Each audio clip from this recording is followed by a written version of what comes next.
سلام، من مریم قربانیم و اینجا ساده کده. امروز میخوایم یکی از رایج‌ترین اشتباهات بچه‌ها توی کدنویسی رو بگیم.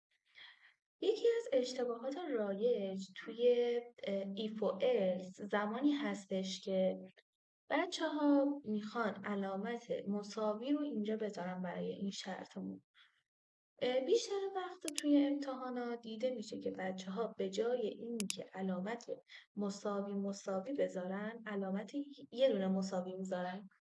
این علامت یه دونه مساوی علامت انتصاب بهش گفته میشه و به این معنی هستش که شما دارین به این مقدار میدین، یعنی شما دارین 10 رو مجدد داخل اسکور میریزین که این اشتباه داخل ایف. همیشه ما میخوایم شرط رو بررسی کنیم، یعنی بگیم که اگر اسکور ما برابر با 10 بود، حالا بیا کد خط بد رو اجرا کن برای ما.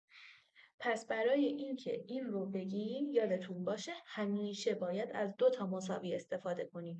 یک مساوی به معنی مقداردهی اولیه هستش.